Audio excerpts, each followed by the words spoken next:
সময়টা ছিল প্রিয় নবীজির নবুয়ত প্রাপ্তির সময়। তখন নবীজির উপর ওহী নাজিল ঠিক হয়েছে। ঠিক এমন সময় সেখানে দেখা যায় কাবা ঘরের সামনে নতুন নতুন মূর্তি সাজানোর জন্য ভিন দেশ থেকে একটি কাফেলা বিভিন্ন রকম মূর্তি নিয়ে মক্কায় আসে। আবু সুফিয়ান এবং উমাইয়া ইবনে খালফ তখন তাদেরকে দেখে অনেক খুশি হয়। তার কিছুক্ষণ পর আবু লাহাব ঘরের ভিতরে মূর্তিগুলো সাজাতে থাকে। সেই সময় তার স্ত্রী বলে, তুমি মোহাম্মদকে কেন আটকাচ্ছ না?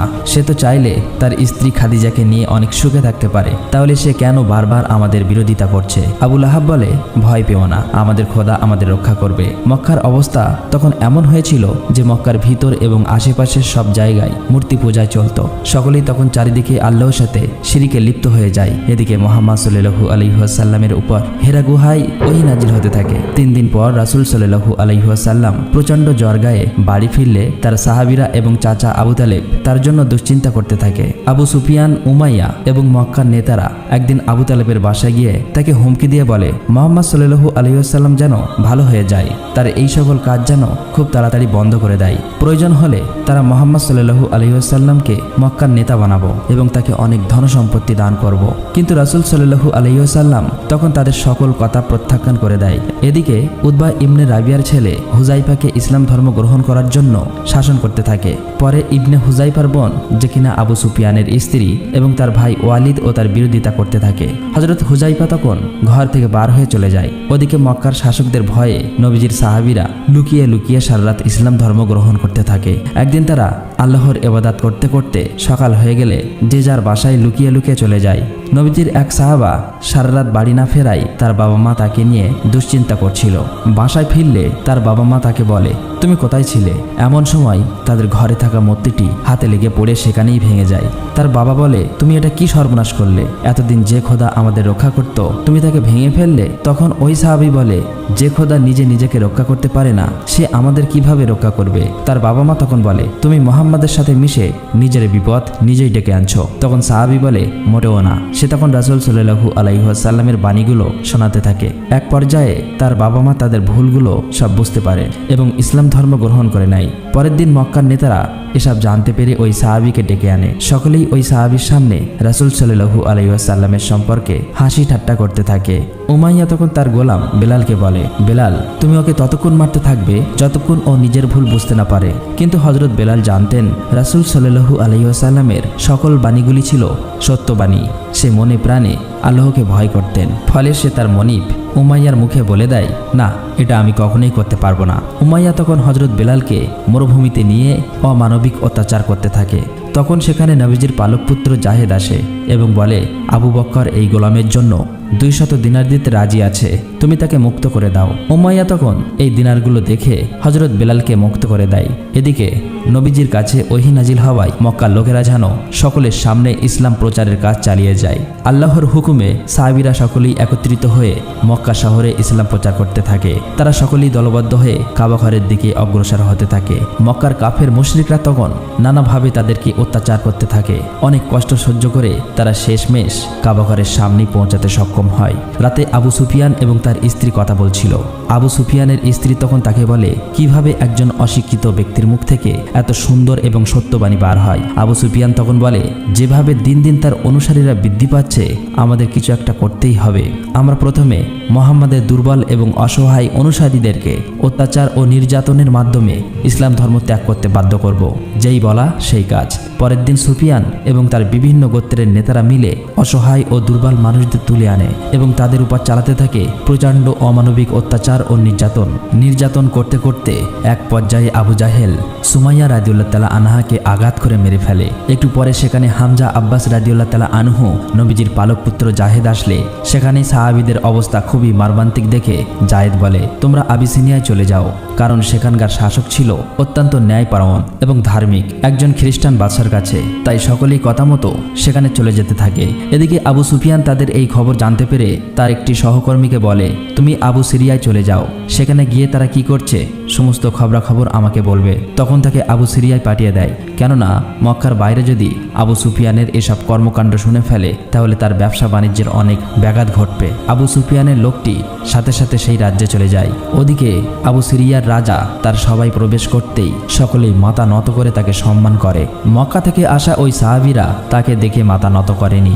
তখন সেই রাজা তাদেরকে জিজ্ঞেস করে, তোমরা কেন আমার সামনে মাথা নত করনি? সাহাবীরা তখন বলে, আমরা আল্লাহ ছাড়া আর কারো সামনে মাথা নত করি না। আমাদের নবী আপনার কাছে পাঠিয়েছেন, কারণ তিনি বলেছেন আপনি একজন সত্যবাদী এবং ন্যায়পরায়ণ বাদশাহ। হযরত আব্বাস তখন নবীজির অনেকগুলো বাণী সকলের সামনে তুলে ধরেন। বাদশাহ তখন অবাক হয়ে যায়, কারণ তাদের নবী ঈসা আলাইহিস সালামও একই কথা বলে গিয়েছেন। বাদশাহ তখন বুঝতে পারে এটি হয়তো সত্য নবী। তখন সে আবু সুফিয়ানের লোকটিকে বলে, পাহাড় পরিমাণ সম্পদের বিনিময়েও আমি তাদেরকে তোমার হাতে তুলে দেব না। অতঃপর আবু সুফিয়ানের লোকটি চুপচাপ সেখান থেকে চলে আসে এবং বলে, ওখানকার বাদশাহ বলেছে পাহাড় পরিমাণ সম্পদ দিলেও তাদেরকে ফেরত পাঠাবে না। আবু সুফিয়ান সকল কিছু জানতে পেরে খুবই হতাশ হয়ে যায়। আবু সুফিয়ান তখন বলে, মক্কা থেকে হযরত মুহাম্মদ সাল্লাল্লাহু আলাইহি ওয়াসাল্লামের সকল অনুসারীকে বের করে দাও, তাদের উপর অমানবিক অত্যাচার চালাও, যাতে তারা ইসলাম ধর্ম ত্যাগ করতে বাধ্য হয়। কথা মতো পরের দিন থেকে মুহাম্মদ সাল্লাল্লাহু আলাইহি ওয়াসাল্লামের সকল অনুসারীকে বার করে তুলে আনে এবং তারা আবারও সকলের উপর চালাতে থাকে অমানবিক অত্যাচার ও নির্যাতন। আবু সুফিয়ান ঘোষণা করে, মক্কার কেউ যেন তাদের কোনো সাহায্য না করে। যদি কেউ সাহায্য করে তাহলে তাকে কঠিন শাস্তি ভোগ করতে হবে। তাই আর কোনো উপায় না দেখে মুহাম্মদ সাল্লাল্লাহু আলাইহি ওয়াসাল্লাম তার সকল অনুসারীকে নিয়ে মক্কার মরুভূমির খোলা প্রান্তরে চলে যায়। সেখানে থাকতে হয়েছিল 3টি বছর। এই 3টি বছর তাদের ভোগ করতে হয়েছিল ক্ষুধার যন্ত্রণা এবং অমানবিক অত্যাচার নির্যাতন। কিন্তু মুহাম্মদ সাল্লাল্লাহু আলাইহি ওয়াসাল্লামের জীবনের সবচাইতে কষ্টের মুহূর্তগুলো তখনও বাকি ছিল। তখন তার প্রিয় স্ত্রী খাদিজা এবং অভিভাবক আবু তালেব মারা যায়। আবু তালেবের মৃত্যুর আগে পর্যন্ত মক্কার কাফের মুশরিকদের আল্লাহর রসুলের দাওয়াত দিয়েছেন, কিন্তু মক্কার কাফের মুশরিকরা প্রতিবারের মতোই আল্লাহ এবং তার রসুলের কথাগুলো অমান্য করে গিয়েছে।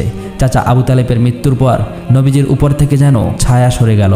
মক্কার কাফেররা এবার আরও বেশি কষ্ট দিতে লাগলো। বাধ্য হয়ে মুহাম্মদ সাল্লাল্লাহু আলাইহি ওয়াসাল্লাম তার পালিত পুত্র জাহেদকে নিয়ে তাইফে চলে যায়, কিন্তু সেখানে গিয়ে দেখলো ভিন্ন চিত্র।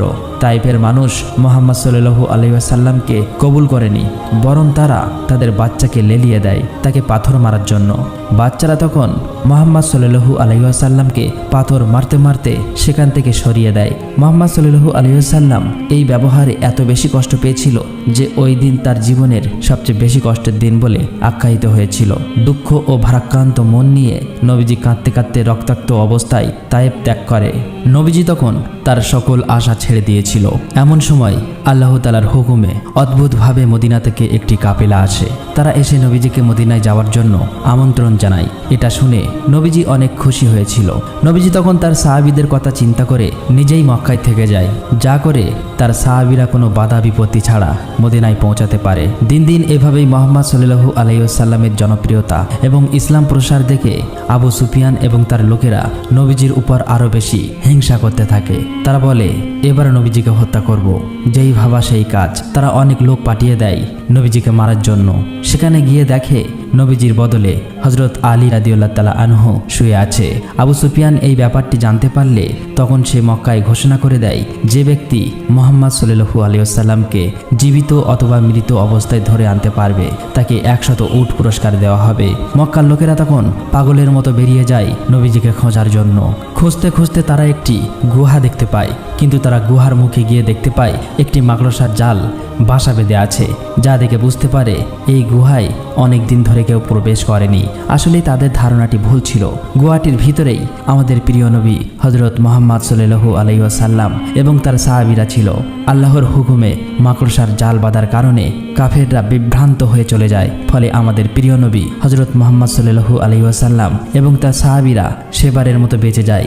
এদিকে মক্কার লোকেরা অপেক্ষা করতে থাকে কখন মুহাম্মদ সাল্লাল্লাহু আলাইহি ওয়াসাল্লাম তাদের কাছে এসে পৌঁছাবে।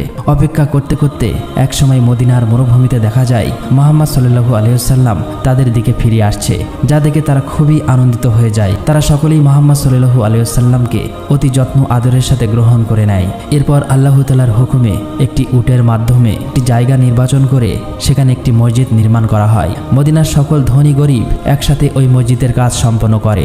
এরপর হযরত হামজা বলে, মসজিদে কি যেন একটা কমতি রয়েছে। তখন এক সাহাবী বলে, সকলকে আল্লাহর কথা স্মরণ করে দেওয়ার জন্য আমাদের একটি ঘণ্টা রাখার প্রয়োজন। হযরত হামজা তখন বলে, না, ঘণ্টা তো খ্রিস্টানরা ব্যবহার করে। তখন এক সাহাবী বলে, তাহলে আমরা কেন বাদ্যযন্ত্র ছাড়া নিজেরাই মানুষকে আল্লাহর পথে ডাকছি না? হযরত মুহাম্মদ সাল্লাল্লাহু আলাইহি ওয়াসাল্লাম তখন বেলালের দিকে আঙুল দিয়ে ইশারা করে বলে, হে বিলাল, তুমি আজান দাও। হযরত মুহাম্মদ সাল্লাল্লাহু আলাইহি ওয়াসাল্লামের আদেশে বিলাল প্রথমবারের মতো মদিনায় আজান দেয়। অন্যদিকে মক্কা তো ছিল এখন পুরোপুরি ফাঁকা। সেখানে হযরত মুহাম্মদ সাল্লাল্লাহু আলাইহি ওয়াসাল্লামের অনুসারীরা বা তার গোত্রের কেউ ছিল না। আবু সুফিয়ান এই সুযোগে মক্কা ছেড়ে চলে যাওয়ার সকল মানুষের ঘরবাড়ি, দোকানপাট এবং তাদের সকল পণ্য সামগ্রী দখল করে নেয়। আবু সুফিয়ানের লোক তখন মদিনায় সাহাবীদের উস্কে দেওয়ার জন্য খবর নিয়ে আসে যে মক্কায় তোমাদের সকল সম্পদ লুট হয়ে গিয়েছে, তোমাদের তো এখন যুদ্ধ করা উচিত। হযরত হামজা বলে, মুহাম্মদ সাল্লাল্লাহু আলাইহি ওয়াসাল্লাম এখন শান্তি চাচ্ছেন, তাই আমরা এখন যুদ্ধ করতে পারবো না। হযরত হামজা রাদিয়াল্লাহু তাআলা আনহু হযরত মুহাম্মদ সাল্লাল্লাহু আলাইহি ওয়াসাল্লামের কাছে গিয়ে বলল, ইয়া রাসূলুল্লাহ, আমাকে যুদ্ধের অনুমতি দিন। যুদ্ধের অনুমতি চাইলে নবীজি তখন আল্লাহর হুকুম না থাকায় তাদেরকে মানা করে দেয়। মুহাম্মদ সাল্লাল্লাহু আলাইহি ওয়াসাল্লাম তখন আল্লাহর কাছে দোয়া করল। কিছুদিনের মধ্যেই আল্লাহ তাআলা তাদেরকে যুদ্ধ করার অনুমতি দেয়। নবীজি তখন সকলকে যুদ্ধের ব্যাপারটি ঘোষণা করে দেয়। সকলেই তাই প্রস্তুত হয়ে রওনা দেয় বদরের প্রান্তে। সেখানে গিয়ে তারা কয়েকটি কূপের কাছাকাছি তাদের তাঁবু খাটায়। এদিকে উতবা খবর নিয়ে আসে মুহাম্মদ সাল্লাল্লাহু আলাইহি ওয়াসাল্লাম তার কাফেলা নিয়ে যুদ্ধের উদ্দেশ্যে মক্কার দিকে রওনা দিয়েছে। এবার মক্কা থেকে সকল কাফেররা যুদ্ধের জন্য বদরের দিকে রওনা হলেন। আবু সুফিয়ান তাদের সাথে না গিয়ে সে মক্কা থেকে লুট করা সম্পদ নিয়ে বাণিজ্য করতে বেরিয়ে পড়ে অন্য দেশের দিকে। কাফেররা যুদ্ধের জন্য আবু সুফিয়ানের কাছে সাহায্য চাইলেও সে তার মালগুলো নষ্ট হবার ভয়ে যুদ্ধে যেতে অস্বীকৃত জানায়। এদিকে যুদ্ধের দিন ঘনিয়ে আসলে সকলেই বদরের প্রান্তে একত্রিত হয়। মুহাম্মদ সাল্লাল্লাহু আলাইহি ওয়াসাল্লামের কাফেলাটি বদরের প্রান্তের বেশ কয়েকটি কূপের কাছাকাছি তাদের ঘাঁটি বাঁধে। সেখানে দাঁড়িয়ে সকলকে বলে, তোমরা সকলেই ইচ্ছে মতো পানি পান করে নাও। পানি পান করা হয়ে গেলে প্রতিটি কূপের মুখ পাথর দিয়ে ঢেকে দাও। সবাই ইচ্ছে মতো পানি পান করে প্রতিটি কূপের মুখগুলো পাথর দিয়ে ঢেকে দেয়, যাতে করে কাফেররা এসে সেখানে পানি পান করতে না পারে এবং এর ফলে তারা শারীরিকভাবে দুর্বল হয়ে পড়বে। মুহাম্মদ সাল্লাল্লাহু আলাইহি ওয়াসাল্লাম যেমনটি ভেবেছিল ঠিক তেমনটি হয়েছে।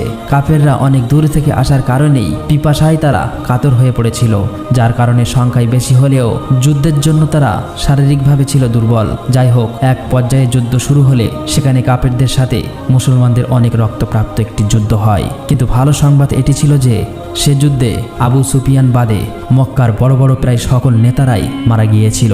এভাবেই মাত্র ৩১৩ জন সাহাবী নিয়ে মক্কায় হযরত মুহাম্মদ সাল্লাল্লাহু আলাইহি ওয়াসাল্লাম বদরের যুদ্ধে জয়ী হয়। বদরের যুদ্ধে জয়ের ফলে মুসলমানদের ক্ষমতা পূর্বের তুলনায় অনেক বৃদ্ধি পায়। এদিকে আবু সুফিয়ান তার বাণিজ্য শেষ করে মক্কায় ফিরে আসলে সকল ঘটনা শুনে মুহাম্মদ সাল্লাল্লাহু আলাইহি ওয়াসাল্লামের বিরুদ্ধে আরও বেশি রেগে যায়। তার স্ত্রী ভিন্ত ইবনে উতবার বাবাও ভাই সেই বদরের যুদ্ধে হামজার হাতে নিহত হয়েছিল, যার কারণে সে তার ভাই ও বাবার প্রতিশোধের আগুনে ক্ষুব্ধ হয়ে ওঠে। আবু সুফিয়ানের সবাই একজন বর্ষা নিক্ষেপকারী ছিল, যার নিশানা ছিল অতি নিখুঁত এবং সূক্ষ্ম। আবু সুফিয়ানের স্ত্রী তখন সেই বিক্ষোভকারীর কাছে গিয়ে বলে, তুমি যদি হযরত হামজাকে মারতে পারো তাহলে আমি তোমাকে অনেক স্বর্ণ মুদ্রা দেব এবং তোমাকে আজাদ করে দিব। এভাবেই কেটে যায় 1 বছর। এক সাহাবী মক্কা থেকে একদিন খবর নিয়ে আসে মক্কার লোকেরা তাদের বদরের যুদ্ধের প্রতিশোধ নেওয়ার জন্য আবার নতুনভাবে যুদ্ধের প্রস্তুতি নিচ্ছে। তারা সংখ্যায় মুসলমানদের তুলনায় অনেক বেশি, তাই মুসলমানদের জন্য এটি ছিল একটি দুশ্চিন্তার ব্যাপার। দেখতে দেখতে এভাবেই সময় ঘনিয়ে আসে। সকলেই উপস্থিত হয় উহুদ পাহাড়ের সামনে। মুহাম্মদ সাল্লাল্লাহু আলাইহি ওয়াসাল্লাম সাহাবীদেরকে 2টি দলে ভাগ করে দেয়। একটি দল যুদ্ধ করবে এবং অপর একটি দল পিছন থেকে জামালে রোম নামের একটি পাহাড়ে দাঁড়িয়ে পাহারা দেবে, যাতে করে শত্রুরা পিছন থেকে আক্রমণ করতে না পারে। মুহাম্মদ সাল্লাল্লাহু আলাইহি ওয়াসাল্লাম সাহাবীদেরকে বারবার নিষেধ করেছে যত কিছুই হোক না কেন তারা যেন কোনোভাবেই সেই পাহাড় থেকে না নড়ে। কিছুক্ষণ পর শুরু হয়ে যায় আবারও সেই রক্তক্ষয়ী যুদ্ধটি। যুদ্ধ করতে করতে আবু সুফিয়ানের স্ত্রীর সেই ঠিক করা বর্ষা নিক্ষেপকারী সুযোগ বুঝে একটি বর্ষা নিক্ষেপ করে হযরত হামজাকে মেরে ফেলে। হযরত হামজার মৃত্যু দেখে মুসলমানরা প্রচণ্ড রেগে যায়। তারা সবাই অনেক বেশি ক্ষুব্ধ হয়ে যায়, যা দেখে কাফির মুশরিকরা তখন পালাতে থাকে। মুসলমানরা ভেবেছিল তারা হয়তো যুদ্ধে বিজয়ী হয়ে গিয়েছে। এটি দেখে পিছনের পাহারাদার সকল সাহাবীরা সেখান থেকে চলে আসে, কিন্তু এটিই ছিল তাদের সবচেয়ে বড় ভুল। যুদ্ধের জন্য আবু সুফিয়ান খালিদ বিন ওয়ালিদ নামক একজন লোককে ঠিক করে রেখেছিল। সে দূর থেকে সকল কিছু দেখেছিল, তাই সে তার বাহিনী নিয়ে পিছন থেকে মুহাম্মাদের উপর আক্রমণ করে বসে। হঠাৎ করে পেছন থেকে আক্রমণ হওয়ার ফলে মুসলমানরা একের পর এক মারা যেতে থাকে। পরিস্থিতি খারাপ দিকে তখন সকল মুসলমানরা সেখান থেকে পালিয়ে যায়। মুহাম্মদ সাল্লাল্লাহু আলাইহি ওয়াসাল্লামের কঠোর আদেশ অমান্য করার কারণেই এভাবেই বিজয়ী হতে হতে উহুদের যুদ্ধে হেরে যায়। যুদ্ধ শেষ হলে আবু সুফিয়ানের স্ত্রী হযরত হামজার লাশটি খুঁজে বের করে এবং তার বুক চিরে কলিজাটি চিবিয়ে খেতে থাকে। এভাবেই কেটে যায় দীর্ঘদিন।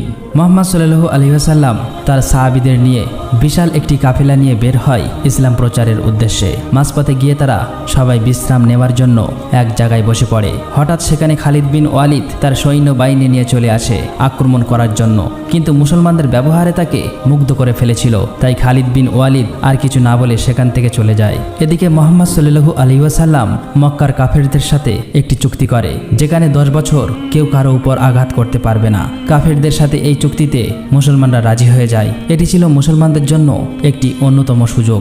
এই 10 বছর শেষ হওয়ার আগেই মুসলমানরা ইসলামের ব্যাপক প্রসার ঘটানোর প্ল্যান করে। মুহাম্মদ সাল্লাল্লাহু আলাইহি ওয়াসাল্লাম তখন তার সাহাবীদেরকে পৃথিবীর বিভিন্ন দেশে দাওয়াতের জন্য পাঠিয়ে দেয়। এভাবেই আস্তে আস্তে মুসলমানদের সংখ্যা দিন দিন বাড়তে থাকে। বিভিন্ন কাফির মুশরিকরা ইসলাম ধর্ম কবুল করতে থাকে। এমনকি আবু সুফিয়ানের দলের সেই লোক খালিদ বিন ওয়ালিদ, যে কিনা নবীজিকে উহুদের যুদ্ধে হারিয়েছিল, সেও নিজে ইসলাম ধর্ম গ্রহণ করে নেয়। হঠাৎ একদিন কিছু কাফের মুশরিক এসে মুসলমানদের কাফেলা আক্রমণ করে বসে, যার ফলে সেখানে অনেক সাহাবী শহীদ হয়ে যায়। সকলেই বুঝে ফেলে দিয়েছিল আবু সুফিয়ানের চালাকি। আবু সুফিয়ান তার শর্ত ভঙ্গ করে চুক্তি নষ্ট করে ফেলেছিল। খবর পেয়ে পরের দিন আবু সুফিয়ান মদিনায় আসে, কিন্তু চুক্তি ভঙ্গ হবার কারণেই মদিনায় কেউ তার সাথে কথা বলতে চাইছিল না। সবাই তাকে ঘৃণার চোখে দেখতে থাকে। এমনকি সে হযরত মুহাম্মদ সাল্লাল্লাহু আলাইহি ওয়াসাল্লামের সাথে কথা বলতে চাইলে মুহাম্মদ সাল্লাল্লাহু আলাইহি ওয়াসাল্লাম বারবার তার দিক থেকে মুখ ফিরিয়ে নিচ্ছিল। আবু সুফিয়ান তখন নিজের মতো করে বলতে থাকে, আমি সব দিক থেকে হেরে গেলাম এমন একজনের কাছে, যে কিনা একজন মেষপালক। তখন হযরত আব্বাস রাদিয়াল্লাহু তাআলা আনহু বলে, সেই সামান্য মেষপালকের ধর্ম এখন সারা বিশ্বে ছড়িয়ে পড়েছে। ততদিন ইসলাম ধর্ম গ্রহণকারী লোক সংখ্যা ছিল 10,000-এরও বেশি। এই বহুল সংখ্যক সাহাবী নিয়ে নবীজি রওনা দেয় মদিনা থেকে মক্কার উদ্দেশ্যে। আবু সুফিয়ান তখন মক্কায় ফিরে এসে তার গোত্রের লোকদের বলতে থাকে, আর কোনো উপায় নেই, মুহাম্মদ তার কথা রেখেছে, সে সত্যিই সারা বিশ্বে সকলের মন জয় করে নিয়েছে। মক্কার কাফেররা তখন বুঝতে পারে তাদের আর কোনো করার কিছুই ছিল না। মুহাম্মদ সাল্লাল্লাহু আলাইহি ওয়াসাল্লাম এবং তার সাহাবীরা মক্কার পাশেই মরুভূমিতে রাত্রি যাপন করতে থাকে। আবু সুফিয়ান এবং তার স্ত্রী হিন্দ ইবনে উতবা রাতে লুকিয়ে লুকিয়ে তাদেরকে দেখতে যায় এবং এত বড় কাফেলা দেখে তারা খুবই অবাক হয়ে যায়। আবু সুফিয়ান বুঝতে পারে ইসলামের বিজয় সুনিশ্চিত। আবু সুফিয়ান তখন সেই কাফেলার কাছে গিয়ে মুহাম্মদ সাল্লাল্লাহু আলাইহি ওয়াসাল্লামের সাথে দেখা করে এবং তার কাছে ইসলাম ধর্ম কবুল করে নেয়। পরের দিন মুহাম্মদ সাল্লাল্লাহু আলাইহি ওয়াসাল্লাম তার বিশাল কাফেলাটি নিয়ে মক্কায় চলে আসে। মুহাম্মদ সাল্লাল্লাহু আলাইহি ওয়াসাল্লাম মক্কাকে অনেক ভালোবাসতেন। মক্কায় আসার পর সকল মুসলমানরা মিলে কাবা ঘর দখল করে নেয়। মুহাম্মদ সাল্লাল্লাহু আলাইহি ওয়াসাল্লাম তখন সকলের উদ্দেশ্যে বলতে থাকেন, তিনি তার সকল শত্রুকে ক্ষমা করে দিয়েছেন, আজ থেকে তোমরা সবাই মুক্ত। এদিকে মুহাম্মদ সাল্লাল্লাহু আলাইহি ওয়াসাল্লাম বুঝতে পারে তার জীবনের শেষ দিনগুলো ঘনিয়ে আসছে। তাই জীবনের শেষবারের মতো সে বিদায় হজের ভাষণ দিতে চেয়েছিলেন, যেখানে নবীজি বলেছেন, আমি হয়তো তোমাদের মাঝে আর বেশি দিন থাকবো না। তোমরা গরিবদের তাই খাওয়াও যা তোমরা খাও, তাদের তাই পড়তে দাও যা তোমরা নিজে পরিধান করো। মনে রেখো, তোমাদের সকলেই একদিন মহান আল্লাহ তাআলার সামনে উপস্থিত হতে হবে এবং তোমাদের সকল কৃতকর্মের হিসাব দিতে হবে। মুহাম্মদ সাল্লাল্লাহু আলাইহি সাল্লাম তার সাহাবীদের এরকম অসংখ্য মেসেজ দিয়ে গিয়েছিল।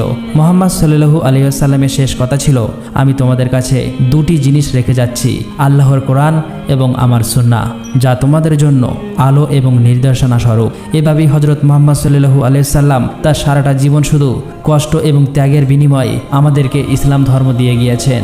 নিজের পুরোটা জীবন উনি শুধু তার উম্মতের কথাই ভেবে গিয়েছেন। প্রিয় নবী হযরত মুহাম্মদ সাল্লাল্লাহু আলাইহি সাল্লাম জীবনের শেষ মুহূর্তেও তিনি তার উম্মতের কথা ভাবতে ভাবতেই মৃত্যুবরণ করেন। তাই আমরা সকলেই চেষ্টা করব আমাদের প্রিয় নবী হযরত মুহাম্মদ সাল্লাল্লাহু আলাইহি সাল্লামের সকল সুন্নাহগুলোকে আঁকড়ে ধরার এবং কোরআনের আলো দিয়ে নিজেদের জীবনকে গড়ে তোলার। আমার বিশ্বাস মুহাম্মদ সাল্লাল্লাহু আলাইহি সাল্লামের জীবনী প্রতিটা মুসলমানের জন্য গর্বের এবং শিক্ষণীয় বিষয়। আল্লাহ তাআলা যেন আমাদের সকলকে প্রিয় নবী হযরত মুহাম্মদ সাল্লাল্লাহু আলাইহি সাল্লামের দেখানো পথে চলার তৌফিক দান করুক। আমিন।